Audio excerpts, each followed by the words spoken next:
नमस्कार दोस्तों, स्वागत करता हूं आपका मेरे YouTube चैनल पवन खांडल होम इकोनॉमिक्स में। दोस्तों, आज के इस वीडियो में हम क्लास 11th का जो चैप्टर है रेवेन्यू, क्लास 11th में आप सब जानते हैं दो बुक्स हैं, स्टैटिस्टिक्स और माइक्रो इकोनॉमिक्स। तो बच्चों, क्लास 11th का जो सेकंड बुक है माइक्रो इकोनॉमिक्स, उस माइक्रो इकोनॉमिक्स का चैप्टर है रेवेन्यू। उसको हम आज इस वीडियो में अपने डिस्कस करेंगे। छोटा चैप्टर है और ज़्यादा लंबा वीडियो नहीं बनेगा, आप आखिर तक बने रहिए। और अगर आपको वीडियो अच्छा लगता है तो इसको प्लीज़ शेयर, सब्सक्राइब और लाइक ज़रूर करिए। तो चलिए हम शुरू करते हैं। रेवेन्यू, देखिए रेवेन्यू का मतलब होता है कि it refers to total money received from the sale of a given quantity of a commodity, from the sale of a given quantity of a commodity. यानी कि हम कोई जो फर्म है, उस फर्म का सेल करने पर जो उसको मनी रिसिप्ट होगा, that is called the total revenue. Simple सी बात है। फॉर एग्जांपल कि अगर कोई फर्म सपोज करे कि 200 मोबाइल फ़ोन सेल करती है in a month, and the price of one mobile is rupees 5000. This is the price of one mobile, so 5000 into 200, that would be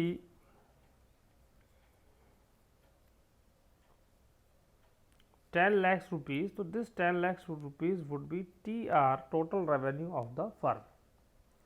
So by this way, what we can say that the total revenue, it refers to total money received which comes from the by selling of the firm. तीन चीज़ें हमारे को ध्यान रखनी है, revenue, cost और profit. तो इससे पहला जो चैप्टर था वो कॉस्ट का था। तो जब हम रेवेन्यू में से कॉस्ट को माइनस करते हैं कि कितना सेल करने के बाद आपके पास पैसा आया फर्म का और कितनी उस फर्म की कॉस्ट थी, उनका जो डिफरेंस होता है वही आपका क्या होता है, प्रॉफिट होता है, जिसको हम pi is equal to TR minus TC बोलते हैं। तो आई थिंक आपको जो टोटल रेवेन्यू का कॉन्सेप्ट है ये समझ में आ गया होगा। इसको हम शॉर्ट में लिखें तो total revenue is equal to what, this is price into quantity, P into Q। ये this is the total revenue. Simple concept है कि एक फर्म जब गुड्स को सेल करती है, उस टोटल गुड्स को सेल करने से उसको कितना टोटल मनी रिसिप्ट होता है, that would be the total revenue. Next देखिए average revenue. What is the average revenue? तो it refers to revenue per unit of output sold. Again we take the example again that in our previous slide I talked you that if a firm is selling 200 mobile in rupees, suppose 5 lakh rupees, now how much, what would the price? This 5 lakh rupees would be TR, total revenue, and this 200 mobile would be the quantity Q. So 5 lakh divided by 200, that would be the price. Okay. Now for our convenience we take a simple example कि suppose a firm is selling 20 pen in rupees 2000. 20 pen are sold in rupees 2000. So what would be the AR? So this is the total money received divided by quantity of pens. So what is your total money received? That is 2000.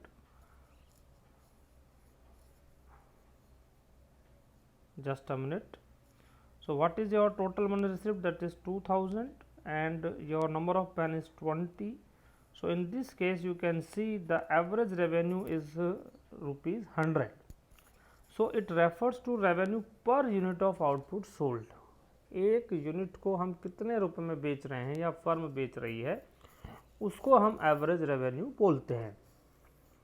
Now next see कि it means the average revenue of firm is equal to price of commodity. और हम यहाँ से क्या कह सकते हैं कि जो एवरेज रेवेन्यू होगा वो फर्म के प्राइस के बराबर होगा। हम यहाँ पे एक और बात ध्यान रखेंगे कि average revenue is equal to demand curve. हमेशा जो एवरेज रेवेन्यू होता है वो डिमांड कर्व के इक्वल होता है। इससे पहले जो आपने चैप्टर पढ़ा डिमांड, उसमें हमने डिमांड कर्व बनाया, तो जो भी डिमांड कर्व बनता है वही एवरेज रेवेन्यू कर्व होता है, या जो एवरेज रेवेन्यू कर्व होता है वो डिमांड कर्व ही होता है, उसके बराबर होता है। यहाँ तक आपको समझ में आ गई होगी। चलिए आगे चलते हैं। अब अगला एक कॉन्सेप्ट आता है मार्जिनल रेवेन्यू। तो देखिए बच्चों, मार्जिनल का मतलब होता है चेंज। हमारे माइक्रो इकोनॉमिक्स में बहुत बार एक कॉन्सेप्ट आया है, जैसे marginal revenue, marginal cost, marginal utility. तो ये जो मार्जिनल का मतलब होता है दैट इज चेंज। और change in what? Change in total. तो यहाँ पर मार्जिनल रेवेन्यू क्या हो गया कि marginal revenue is the change in total revenue by selling one more additional unit of output. This is change in total revenue by selling one more additional unit of output. We can write the formula of MR like this, MR is equal to TRN minus TRN minus 1.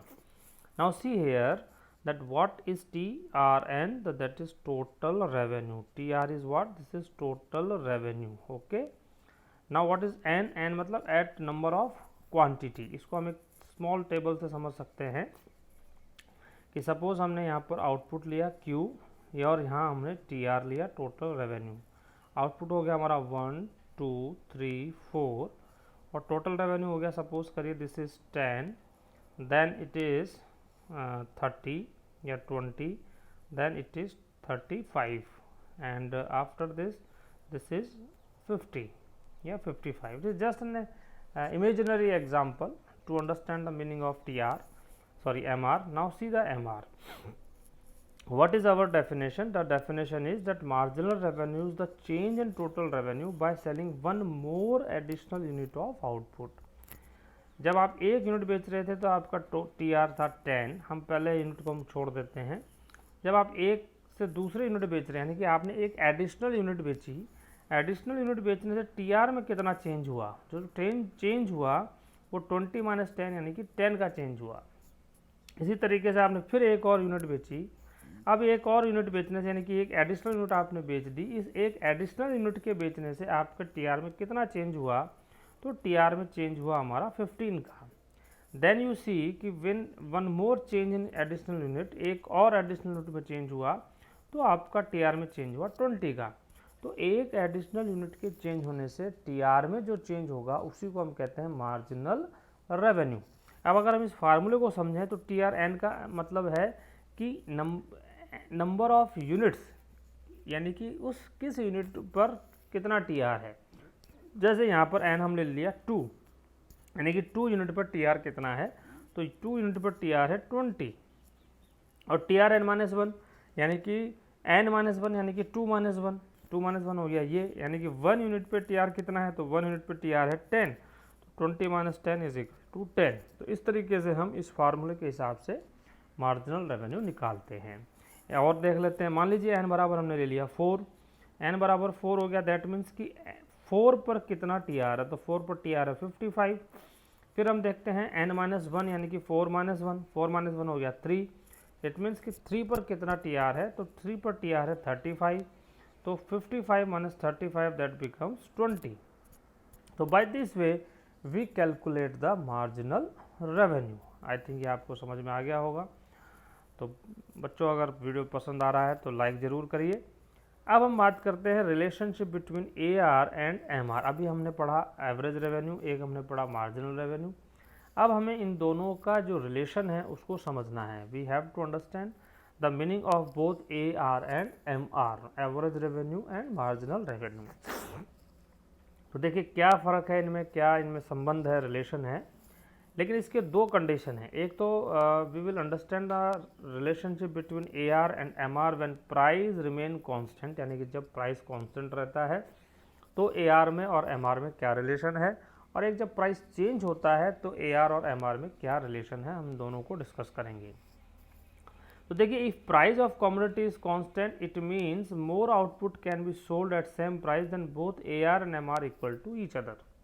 अगर price constant है तो AR और MR दोनों एक दूसरे के बराबर होंगे, और अगर दोनों एक दूसरे के बराबर हैं तो इस केस में MR और AR curve are same and horizontal. ठीक है, तो हम इसको एक टेबल से भी समझते हैं।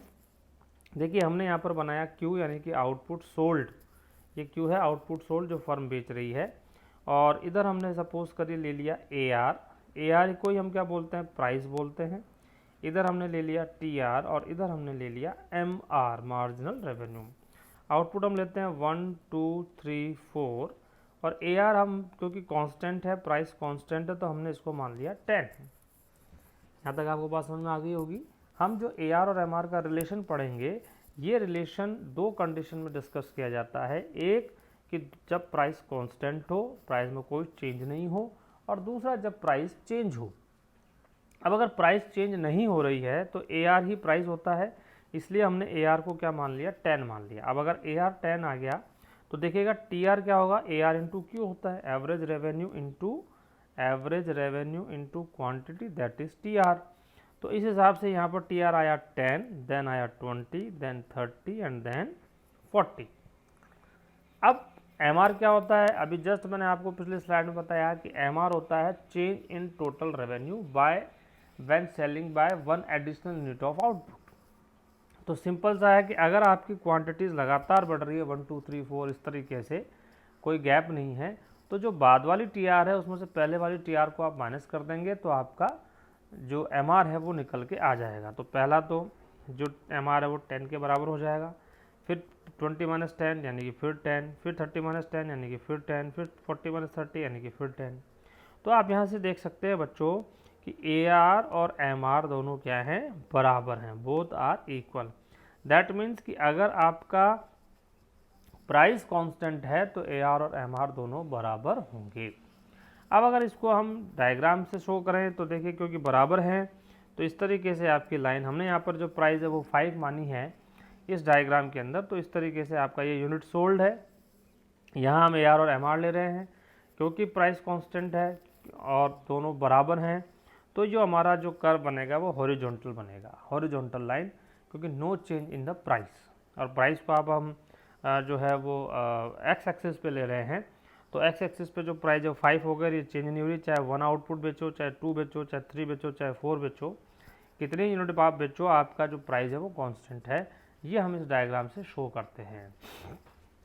अब अगर आपका प्राइस कांस्टेंट है तो TR एक कांस्टेंट रेट से बढ़ेगा। तो आप यह देख सकते हैं कि TR एक कांस्टेंट रेट से बढ़ रहा है, 10-10 बढ़ रहा है, 10 20 30 40 50। इस डायग्राम वाला एग्जांपल में 5-5 बढ़ रहा है, 5 फिर 10 फिर 15 फिर 20 फिर 25। तो इसलिए आपका जो TR होगा वो हमेशा किस पर बनेगा, 45 डिग्री पर आपका TR बनेगा। इसको आप चाहें तो हम एक स्लाइड से आपको इसको दिखा सकते हैं। हम यहाँ पर एक स्लाइड ले लेते हैं, ये स्लाइड हमारे पास है, ये देखिए, आप चाहो तो हम इसको बना के दिखा सकते हैं कि अगर आपका प्राइस सेम है, इधर हम ले रहे हैं यूनिट सोल्ड, अगर हमारा ये एग्जांपल हम लेते हैं और इधर हम लेते हैं TR, तो अब TR 1 2 3 4 5 6, इधर हम लेते हैं 10 20 30 40 एंड 50। तो 1 यूनिट पर TR कितना है, 10 है। 2 यूनिट पे कितना है, देखिए यहाँ पर 2 यूनिट पर TR आपका 20 है। 3 यूनिट पर अगर TR की देखें तो वो कितना है, 3 यूनिट पर TR आपका 30 है। 4 यूनिट पर TR आपका 40 है और 5 यूनिट पर TR आपका 50 है।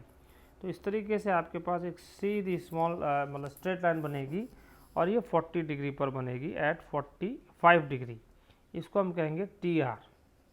और हमारा प्राइस कांस्टेंट है 10 पे, तो TR तो AR और जो है MR वो लाइन आपकी इस तरीके से बनेगी। तो इस तरीके से मैंने आपको डायग्राम बना करके दिखा दिया, वहाँ मैंने आपको इसमें टेबल भी शो कर दी।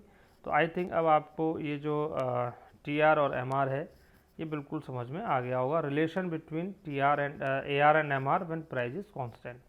जो एग्जाम में क्वेश्चन आता है बच्चों वो इसी तरीके से आता है कि what is the relationship between AR and MR when price remain constant, और how the AR and MR is related if price just can not be change. और भी कई तरह से इस तरह से एग्जाम्पल हो सकते हैं।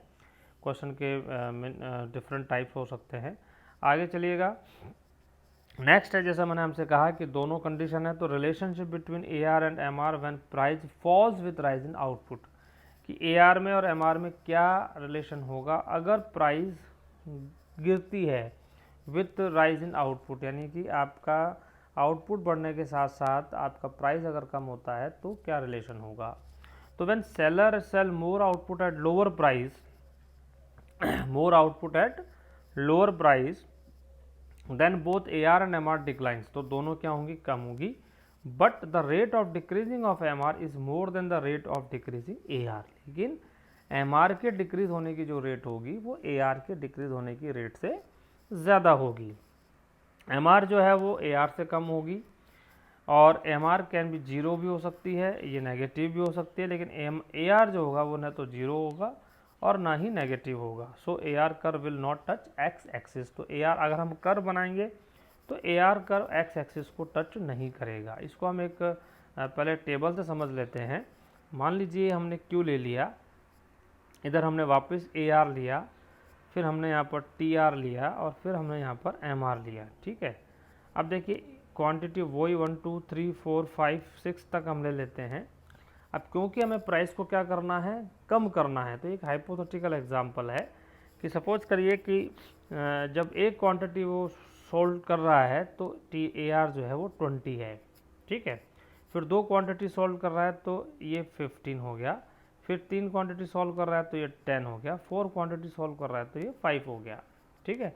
आगे भी फिर 5 ही हम लेके चलते हैं क्योंकि प्राइस जीरो तो हो नहीं सकता है।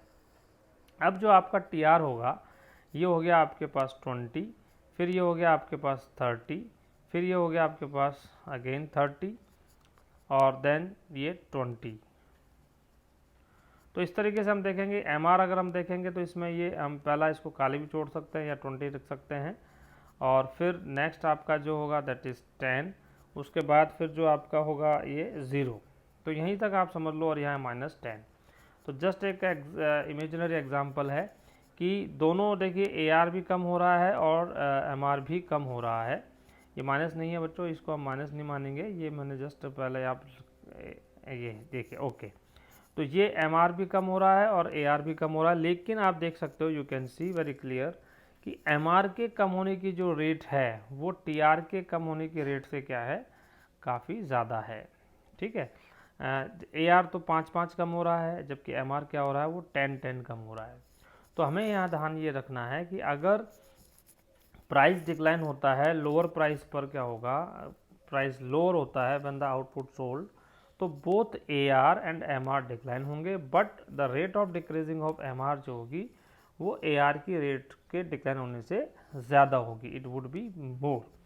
और एम आर देखिए हमने अभी इसमें एग्जांपल भी समझ लिया कि एम आर जीरो भी हो सकता है, नेगेटिव भी हो सकता है, लेकिन ए आर ना जीरो होगा ना नेगेटिव होगा, क्योंकि प्राइस कभी जीरो नहीं हो सकता है। कोई भी सेलर जो होगा वो अपनी कमोडिटी को ज़ीरो प्राइस पे कभी बेचेगा नहीं, और अगर प्राइस जीरो नहीं होगा तो उसका नेगेटिव होने का तो कोई अर्थ ही नहीं है, कोई मीनिंग नहीं है।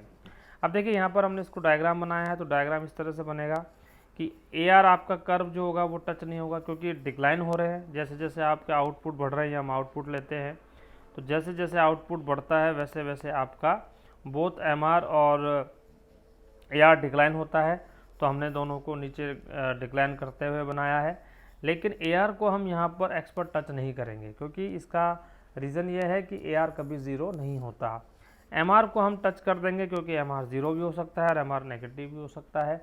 ये अभी मैंने आपको जस्ट एक न्यूमेरिकल एग्जांपल से इसको मैंने समझाया। तो by this way we can say what is the relation between A R and M R. आगे चलते हैं, नेक्स्ट देखिएगा कि अगर relationship between T R and M R when price falls with rise in output. अब हम यहाँ पर टी आर और एम आर में भी रिलेशन बनाते हैं कि जब प्राइस क्या हो, फॉल हो, तो क्या इसका रिलेशन होगा कि as long as M R is positive T R increases. जब तक एम आर पॉजिटिव है तो टी आर क्या होगा, हमारा इंक्रीज होगा। दूसरा, when M R is zero तो टी आर क्या हो जाएगा, मैक्सिमम हो जाएगा, और when M R become negative तो T R starts to fall. ये क्वेश्चन बहुत कम आता है, लेकिन कभी कभी अगर पूछते तो उसके जस्ट एक एग्जांपल हम ध्यान रखेंगे कि देखो टीआर और एमआर में रिलेशन क्या होगा, अगर प्राइस कांस्टेंट है तो उसका तो रिलेशन हम बना नहीं सकते, उसमें सीधा सा ये बताएंगे कि एमआर और एआर, एमआर तो कांस्टेंट रहेगा और टीआर एक कांस्टेंट रेट से राइज होगा। लेकिन अगर प्राइस फॉल होगा विथ राइज इन आउटपुट तो टीआर में और एमआर में क्या रिलेशन होगा, उसके लिए हमने बताया 3 पॉइंट आपको ध्यान रखने हैं कि as long as MR is positive TR rises, जब तक एमआर पॉजिटिव रहता है तो टीआर राइज होता है, जब एमआर जीरो होता है तो टीआर मैक्सिमम होता है, और जब एमआर नेगेटिव होता है तो टीआर स्टार्ट्स टू फॉल। ये आपने जो एमपी यानी कि मार्जिनल प्रोडक्शन एंड टीपी यानी कि टोटल प्रोडक्शन का जो रिलेशन पढ़ा, वैसा ही रिलेशन ये यहाँ पर है। लेकिन इसमें रेट का हम जिक्र नहीं करेंगे कि किस रेट से वो घटता बढ़ता है, इसमें हम सिंपल सा यही बोलेंगे कि अगर एमआर पॉजिटिव है तो टीआर राइज होगा, अगर एमआर जीरो है तो टीआर मैक्सिमम होगा, और अगर एमआर नेगेटिव है तो टीआर जो होगा वो स्टार्ट्स टू फॉल। और इस तरीके से हम इसका डायग्राम बना सकते हैं। देखिए बच्चों, ये जब टीआर जैसे जैसे एमआर जब तक पॉजिटिव है तो टीआर राइज हो रहा है, जब एमआर ज़ीरो हो गया तो टीआर मैक्सिमम है, और जब एमआर नेगेटिव है तो TR starts to decline, TR जो है वो डिक्लाइन होना शुरू हो जाएगा। तो इस तरीके से ये रेवेन्यू का चैप्टर है, और इसमें इससे ज़्यादा कुछ नहीं पूछा जाता है। नॉर्मली जो क्वेश्चन आता है वो दोनों के रिलेशन का आता है कि what is the relation between AR and MR. तो आप टेबल से, डायग्राम से इस रिलेशन को समझा सकते हैं। तो आप ये वीडियो आज का हमारा यहाँ पर ख़त्म होता है, और मैं उम्मीद करता हूँ कि आपको पसंद आया होगा। इस वीडियो को शेयर, लाइक और सब्सक्राइब ज़रूर करिए, और अगले वीडियो तक थैंक यू, गुड बाय।